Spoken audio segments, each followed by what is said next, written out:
You're not letting that happen anymore.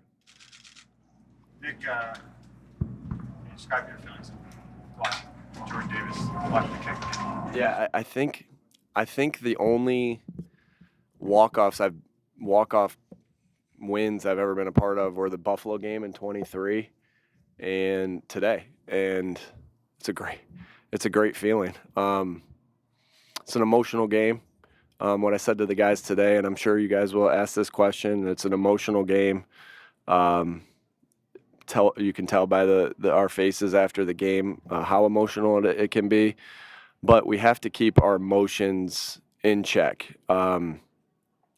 We know the league is and rightfully so is cracking down on some of the taunting and the shit talking and that's what they want, and I respect that. We have to do a better job because we had 3 personal fouls today, so we have to do a better job of keeping our emotions in check. It's awesome, it's emotional to win away like that, but we have to the same mental toughness that we had in this football game to be able to have everything, not coaching worth a crap or not playing worth a crap early on in the game to come back and be able to win. That same emotion that you have, that mental toughness, play in, play out, we have to be able to have in moments like that as well. And that we can look at the blame on that is only on me, and I know I'm relentless. I'll do everything I can do to get it fixed because we got to fix that because that will cost you. It could have cost us today, and so again, we have a good framework of our mental toughness, but we have to have that same mental toughness, when the emotions are high in the football game. Devontae cited tempo as the reason why the offense went from not being effective in the first half to being very effective later. Why was that effective? Tempo is something that is a weapon for us. Sometimes with tempo, it's hard to go tempo when field position wasn't great today, and again, when it looks like that on the field, the look to nobody other than me. We didn't do a great job. I could have done a better job of adjusting faster on our kickoff return. And they got a weapon there with their kickoff coverage, and Sean knows that, and he does it. I've not been shy about me thinking Sean's one of the best coaches in the NFL, and they did a really good job on their kickoff. And so tempo sometimes is when you're backed up, when you're not being successful on first down, it's hard to get to on second down at times. I'm not saying you can't do it. We did it a couple times in the second half, but we've operated well out of tempo in the past. We've been pretty good on our 2-minute drives, which is obviously out of tempo, and that's something that's a tool there for you every game, but especially when you're struggling. I thought Kevin did a good job of getting to that, and we did a good job as an offense getting to that and calling it from there. Obviously, the first half and really the first 2 possessions of the second half, offensively and defensively, it couldn't have went much worse. Where if we just kept fighting and kept clawing, that we'd have a chance, and got some big stops there in the second half. But that was a weapon for us that we've operated well out of, and it worked well today in the second half. Jerry, from coach's perspective, what do you think will stick with you more? The first half, I'm sure you'll think there's some things you got to clean up, or that second half where you come back. Yeah, I'll always remember this win. You kind of similar to what you asked me about the Super Bowl. You'll always remember the good times there. I don't remember who asked me that, but you'll remember those good times there, and it'll be a good moment to remember that. I still remember the Buffalo game from 23, but we got a lot to clean up. And tomorrow, today we'll celebrate. Tomorrow, will be a normal Monday, right? It will be a normal Monday, and we'll get in there. We'll tell the truth to each other. And all in attempts to get better, because we have to get better. We know that, and there's a process to it. And so both, those downtime, hard times, when you're in hard times, tend to teach you even more than when you're in successful times. And so it was sure as heck hard in the first half. They came out ready to play. I know we came out ready to play. It just didn't, it didn't work what we were doing. And but I'm so proud of the guys that the fight that they have. We're on the ground and you can get counted out in those moments, like in boxing, but if you get up and keep fighting and keep swinging, in this game, you always got a chance. And I urge them in the locker room just to remember that, because you're going to go through hard times in life. You're going to go through hard times in football. And I just urge them to remember that when we're in another hard time. I urge them to remember that when they're in a hard time in their life, that you just keep getting up. And then we got relentless guys in there, and we have relentless players. We have relentless coaches that just kept getting up. And when I think a lot of teams would have stayed down. And, part of that is the success that we have.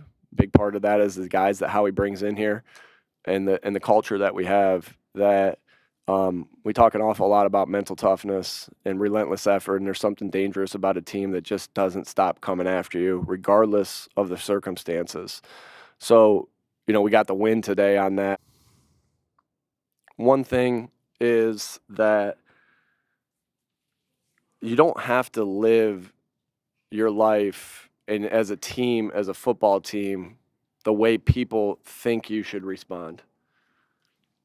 I watched A.J. Brown handle all your questions as a great teammate and with grace. Obviously, he wants the football. Obviously, he needs to get the football. Obviously, to do the things that we want to do, he's got to have the season that he's had the last couple years, the last 3 years when he's been second team All-Pro and went over 1,000 yards every time. That's the nature of the position. My nephew, I'm not going to get into that, but he had 2 touchdowns his first game catching, and then he hasn't had many catches since. And it's like, of course, every receiver wants the football. Of course, every receiver wants to get the football. I mean, and so it's just a great example of like everybody wants immediate results, and we want immediate results, but there's a process to it. Like, we don't have to live to what anybody else thinks except for what our standard is.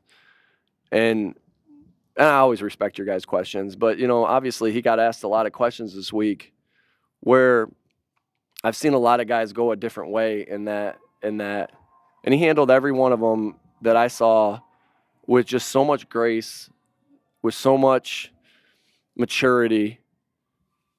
And I know what someone's going to say, like, well, did he? And I'm like, yeah, he did. He said the right thing. Well, I know he wants the football, but he said the right things the entire week, and that's big for a team. Like, I'm just really proud of how he's handled, a slow start as far as stat wise, but he's doing the right things with the ball without in his hands to help us find ways to win football games. And today we needed it with the ball in his hands, and so I just really think he handled it the way we want to handle things as a football team, where it's not about individuals. Like, it's all over the place, right? Well, you're not getting yours. Well, we're a team. We find ways to win. Well, aren't you frustrated? Yeah. Obviously he wants the ball, but going back to work every single day, knowing that it's going to happen, right? And that's what a great example to kids all over the place, and as our football team that just keep doing the things, keep going through the process, and good things will happen. And obviously that's not the case for everyone. We have really good players. We have really good coaches. And, our job is, again, a ton to clean up. But I just think that was a great example of you don't have to conform to what anyone else thinks, what anyone else asks or questions. Just, he's a great teammate through it all. And, we know how important part of offense he is. Mike, how much was? He just did express a desire to have a less conservative type of offense. Do you agree with that assessment? Again, you know, I think we did what we needed to do to win the game. We learned a little bit about ourselves today and what we need to be able to do. Every game and every game plan finds different things that you have to do. Most important thing is you do everything you can do to win each and every football game and get better. That's not, and when I say that, I don't want it to be like it's everyone get better. It's our coaches, it's our players, it's everybody. I didn't do a good enough job today. We found a way to win, but you know, we all have to find ways to get better, to put points on the board, to make sure stall outs don't happen. This is football, though. There are ups, there are downs, and you just got to find ways to keep moving forward. It seemed like on the broadcast, Jalen seemed very vocal. There was a lot of communication going on. How impressive was the collaboration with Jalen, Kevin Patullo, yourself, collaborating, communicating about finding the stuff that's working and getting to the what's working? Yeah, obviously, in those scenarios, I'm not going to take any credit for that. Jalen, Kevin, and the offensive staff did a great job of finding things that worked and got us out of the rut that we were in. Any communication with the quarterback is going to be critical. He's the one who's going to give you confidence to, call the things that you need to call. Good question for Kevin, because obviously I'm doing the things there. I can't take any credit in that. Those guys did a great job of adjusting and finding the right things to do in that scenario. How much does urgency, we're talking about the passing game and AJ wanting this football, how much does urgency and you never want to fall behind, but the personality of a game, can it help that click in?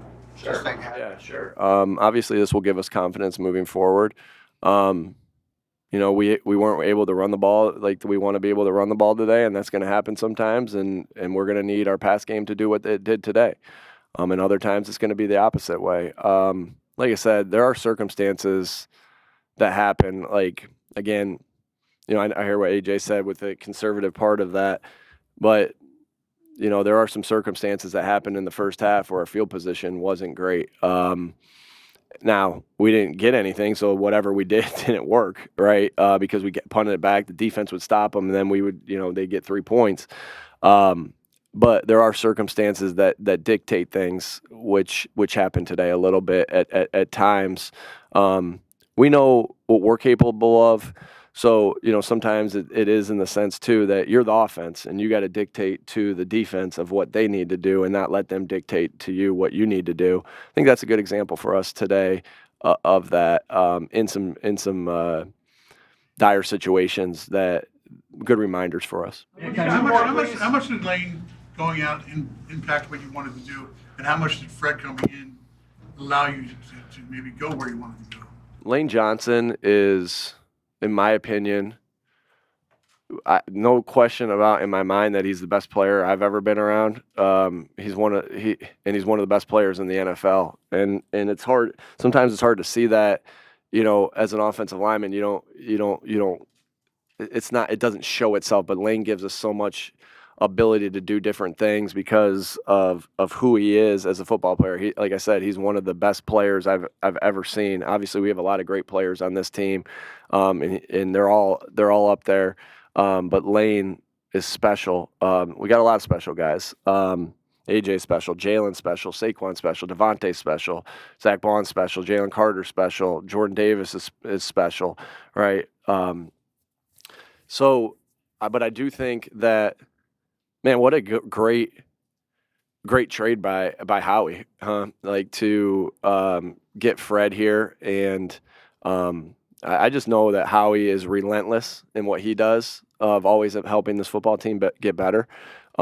He saw a need for us, what we needed with Fred there, and went out and did the things he needed to do to get him. I'm so appreciative of Howie and having a partner in this thing that, I feel like I'm relentless. I know he's relentless, and just having a guy that you trust so much there. And Fred did a great job, just like Fred did last year in certain situations, to come in and play meaningful football.